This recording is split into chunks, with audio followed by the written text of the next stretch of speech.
In today's video, we're going to talk about 5 tips to improve those low SAT practice test scores. I'm going to give you actual tips you can follow that are going to help you improve, and also reasons why you're not improving.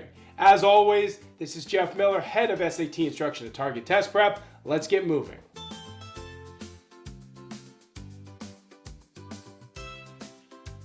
Tip number 1. You need to start studying regularly. In other words, if you're not studying regularly and you're studying here and you're studying there and you're not really putting the time in on a daily and weekly basis, well, what do you think is going to happen? Well, it's clear. Your practice test scores are going to be low and remain low. In other words, they're not going to improve. So if you study sparingly in a week, maybe 3-4 hours, do the same the next week, the week after, and take a practice test, and you don't see the score you want, it shouldn't be a shock. To get good at the SAT, you have to put in regular studying. Yes, I get it. You're busy. You're in school, sports, extracurriculars. I say it all the time, but you've got to sit down. You've got to create a study schedule for yourself, and you've got to find those pockets of time when you can actually successfully study for the SAT. You can figure it out. It's going to take time. It's going to take effort. But if you can put in that study time, you can improve your SAT practice test scores.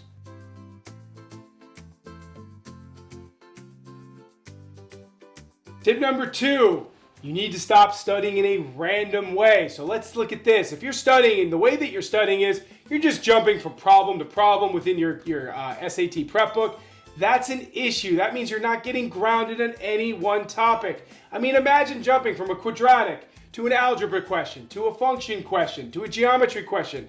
That's not going to work, and we talk about this a lot. You have to institute topical learning and topical practice. That means you focus on one topic at a time. You learn that topic, everything you can. If it's quadratics, you're learning about the quadratic formula, about the discriminant, about quadratic identities, etc. Then you're just practicing quadratic questions, and then you're rinsing and repeating down the line with the math and verbal topics. That's what's going to get you strong. If your prep is randomized, you're never going to feel like you're moving forward. You're only going to feel like you're treading water, and thus you won't be able to improve those SAT practice test scores. So take on topical learning, topical practice, and I'm telling you, you'll see your scores improve.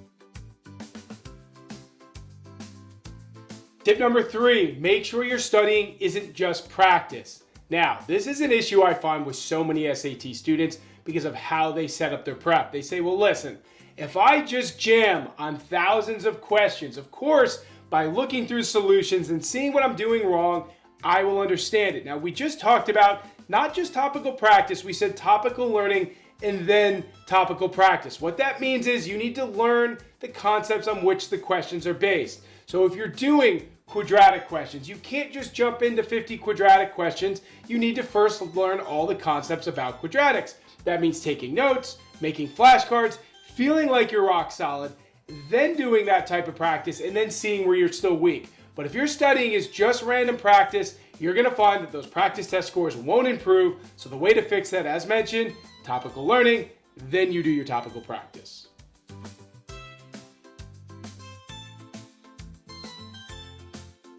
Tip number 4, you're jumping into timed practice right out of the gate. So what do we always say? To get faster on the SAT, it's about execution and recognition of what you're seeing. If you can't get that down, you won't get faster. You can't just speed up for the sake of speeding up. And you may say, well, but wait, the SAT is a timed exam.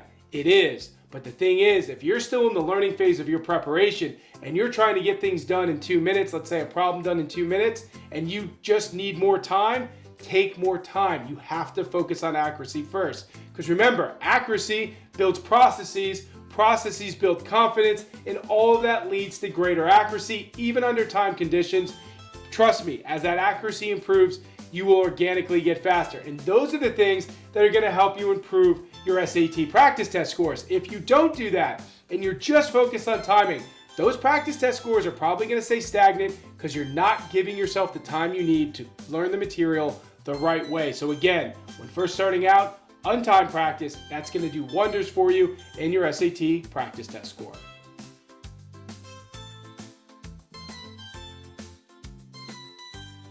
My final tip, you may just need better study materials. It's possible. Now, if you're unsure of what to use, if you are unsure of your study materials, Go out there, ask friends, see what they're using. Also, sign up for trials at Target Test Prep. We have a free trial that you can sign up for that's full access so you can check out the course. Do those things. Find something that's going to have a detailed study plan that you can follow from beginning to end. And if you can do that, that's going to help your practice test scores go up. Remember, if you're using subpar materials that aren't structuring your studying in the right way, you will stay stagnant. So spend some time, do the research, find great study materials. And if you can do that, on top of all the other things we discussed in today's video, I promise you, you will see those practice scores increase. All right, great time talking about how to improve your SAT practice test scores and what you can do to improve those scores. If you like this video, you should check out our other videos. We have a really great one on the best way to study for the SAT. If you're thinking about how to actually structure your prep from beginning to end. And if you liked the video, please like the video, subscribe to our channel, and leave comments for us to check out, because I'm happy to look those over and provide videos based on your feedback. So thank you again for watching. We'll talk soon.